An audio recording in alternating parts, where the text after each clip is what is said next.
పిల్లలు పెరగడానికి, ఆ పిల్లల భరోసా, పిల్లలకి ప్రతి ఒక్కటి ఎంత సురక్షితంగా చూస్తున్నారండి ఆడపిల్లల్ని. అదేవిధంగా నేను మరొకసారి చెప్తున్నాను, నేను ఏమంటారంటే ఈమె ఒక అమ్మవారేమో వారి కులమేమో అందుకని చెప్తున్నారండి. నేను కాపులమ్మాయినండి, నేను పక్కా కాపులమ్మాయిని, కమ్మిల వారి అమ్మాయిని, కాపులమ్మాయిని. అయితే కులం గురించి కాదు, ఒక్కొక్క నాయకుడేమో ఒకటి పెట్టుకుంటాడు, ఇంకొక నాయకుడు ఇంకో కులం పేరు చెప్పొద్దు అంటాడు. ఈయనకి అసలు అటువంటి ఏం లేదండి. చంద్రబాబు నాయుడు గారికి కులం లేదు. అదే కులంగా ఉంటే ఇప్పుడు ఎస్సీ, ఎస్టీ, బీసీ, ఓసీ కాపుల్ని, మా కాపుల్ని ఆయనకి అది తీసుకొచ్చి బీసీలో కలిపి మాకు కూడా 5% రిజర్వేషన్ కల్పించి చేశారు. అదే స్వార్థం ఉన్నవాడైతే, అదే కులం గురించి ఆలోచించే వ్యక్తి అయితే ఆయన కులానికి ఆయన తెప్పించుకోవచ్చు కదా. ఇప్పుడు కాదు, ఎప్పుడో తెప్పించుకునేంత కెపాసిటీ ఉంది ఆయనకి కులపిచ్చుంటే. ఆయనకి ఒక కులం లేదు, ఆయనకు ఒక మతం లేదు, ఆయనకు ఒక ఏమీ స్వార్థం అనేది లేదని నేను చెప్తా ఉన్నాను. ఆయన ఒకసారి ఎప్పుడో గతంలో అన్నట్లు నాకు గుర్తు, నేను నా కుటుంబాన్ని నా భార్యకి అప్పచెప్పేశాను, నా కొడుకు పెళ్ళైపోయింది, ఇంకెవరికి లేదు, నా బాధ్యత లేదు, నేను ఈ దేశానికి అంకితం అని అన్నాడు. ఎస్, అంకితం అయ్యారు. అంకితం అయ్యారని మేము అనుకుంటా ఉన్నాం, అంకితం అయ్యారని నేను చెప్తా ఉన్నాను. ఎందుకంటే మనము ఒక ఇంటికి పెద్దవాళ్ళు లేకపోతే దున్నపోతు తలకాయ తెచ్చుకొని పెట్టుకోవాలనుకుంటాం. అటువంటి పరిస్థితుల్లో మనకి ఇప్పుడు మన రాష్ట్రానికి ఒక పెద్ద దిక్కు అవసరం మనకి. అదేవిధంగా ఒక పెద్ద దిక్కు కావాలి, ఒక అనుభవశీలు కావాలి, ఒక అనుభవజ్ఞుడైన వాడు కావాలని చెప్పేసి ఆంధ్రోళ్ళు పొండి పొండి పొండి, ఆంధ్రోళ్ళారా పొండి అని 10 సార్లు అంటా ఉంటే వచ్చేసారు. అమర్చి తీర్చిదిద్ది అక్కడ ఆయన అన్ని రకాలుగా తీర్చిదిద్ది వాళ్ళ చేతుల్లో పోసి వచ్చేసిన త్యాగశీలు ఆయన. త్యాగం అనే చెప్తాను. ఎందుకంటే ఆయన తెలివితేటలని, ఆయన అభివృద్ధి చేసిన రాష్ట్రాన్ని, ఒక పక్క రాష్ట్రం ఆంధ్రోళ్ళారా పొండి అనేసి అని ఆయన మళ్ళీ ఆంధ్ర రాష్ట్రం గురించి ఆయన మాట్లాడతారు. అసెస్పదం ఇదంతా. మళ్ళీ ఆయన మనకి మన ఆంధ్రాకి వస్తానంటాడు, అదంటాడు, ఇదంటాడు. ఆయన ఏదో ఆయన కబుర్లు ఆయన చెప్తా ఉంటారు. ఆయన సపోర్ట్ తీసుకుంటూ మన ఆంధ్రోళ్ళు ఉంటారంటారు. అసలు ఇది ఎలాగా?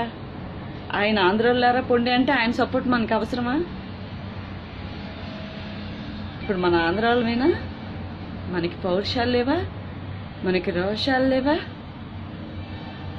ఆలోచించండి. మనకి రోషం ఉంది, మనకి పౌరుషం ఉంది. వచ్చి చంద్రబాబు నాయుడు గారు బస్సులో ఉండి ఇల్లు లేదు, కూడు లేదు, గుడ్డ లేదు అన్నట్టు ఏమీ లేని ఒంటరిగా ఒక ఇంటి పెద్ద మనిషి ఎలా ఉండాలని ఒక చెట్టు కింద నిలబడి మనకి ఒక రాష్ట్రం అనేది ఏర్పాటు చేయాలని చెప్పేసి ఆ రాష్ట్రం కోసం ఆయన అహర్నిశలు శ్రమిస్తూ చేస్తున్న శ్రమజీవి చంద్రబాబు నాయుడు గారు. చంద్రబాబు నాయుడు గారు అంటే ఒక వ్యక్తి కాదండి, ఒక శక్తి, ఒక వ్యవస్థ. వాళ్ళు ఎన్ని చెప్పినప్పటికీ మేమందరం చంద్రబాబు నాయుడు గారు వెనకమాలే మేము ఉందామని మేము అనుకున్నాం. మేము 8 మందిని తోడుకోవడం, 7 అక్క చెల్లెళ్ళు, అన్నదమ్ములు. మాది చాలా పెద్ద కుటుంబం, 100 మంది పైన ఉన్న కుటుంబం నాది. అటువంటి నా కుటుంబం మొత్తం మేమందరం చంద్రబాబు నాయుడు గారు వెంకయ్యంటున్నాం. మేమందరం చంద్రబాబు నాయుడు గారి సహాయం కోరుకుంటూ సపోర్ట్ చేయాలనుకుంటున్నాం. చంద్రబాబు నాయుడు గారు రాష్ట్రానికి సహాయం చేయాలనుకుంటూ మేము చంద్రబాబు నాయుడుకి సపోర్ట్ చేయాలని మా తోడుకోవడం, మేము, మా పిల్లలు అందరూ, ప్రతి ఒక్కళ్ళం కూడా మేము చంద్రబాబు నాయుడు గారు అనుకున్నాం, మేము ఉంచడానికి సిద్ధపడుతున్నాం. ప్రతి ఒక్కరు ఒక్కసారి ఆలోచిస్తారని, ఏరు దాటి నాకు తెప్ప తెగలేరని ఆలోచిస్తారని. అప్పుడు ఆనాడు రాష్ట్రానికి చంద్రబాబు నాయుడు గారు కావాల్సి వచ్చారు, పెద్ద దిక్కు కావాలని ఆ రోజని. ఈ రోజేమో అవసరం లేదు అని అంటారు. వీళ్ళు ఏం పెడతారని, ఏం చూస్తారని మబ్బుల్లో నీళ్లు చూసుకొని ముంతల్లో నీళ్లు పొలకపోసుకోవడానికి సిద్ధంగా ఏ ఆడపిల్ల లేదు ఈరోజు. అందరు చెప్పినవి వింటూనే ఉన్నాం, అందరూ చెప్పినవి వింటున్నారు. నిన్నగాక మొన్న జరిగింది పసుపు కుంకాల వ్యవహారం అనేది చాలా ఆనందంగా ఉందండి. నాకైతే ఏ డ్వాక్రాలోనూ ఎటువంటిది నాకేం లేదు, కానీ ప్రతి ఒక్కళ్ళు చెప్పుకుంటుంటే బస్సుల్లోనూ, ట్రైన్లలోనూ, ఊర్లోనూ, మా పశ్చిమ గోదావరి జిల్లాలోనూ అందరూ చెప్పుకుంటా ఉంటే అసలు ఎంత ఆనందంగా ఉందో. పుట్టింటికి పండక్కి పిలవలేదండి ఎవరిని. పుట్టింటికి పండక్కి ఎవరు, కొంతమంది గొడవలు వచ్చో, కొంతమంది ఏదో ఆర్థిక స్తోమతలకు ఏదో రకంగా ఏదో కారణాల వల్ల పిలవలా.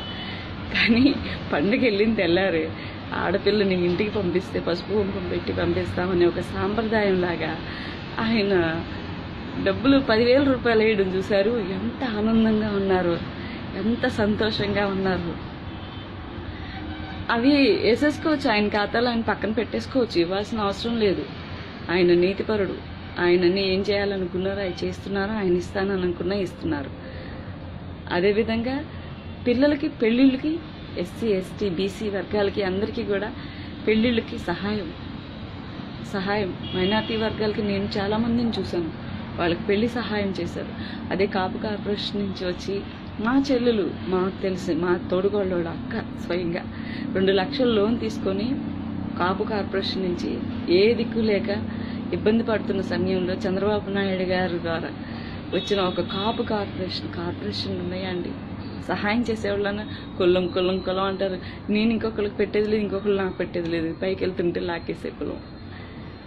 అటువంటిది కులంతో సంబంధం లేని చంద్రబాబు నాయుడు గారు 2 లక్షల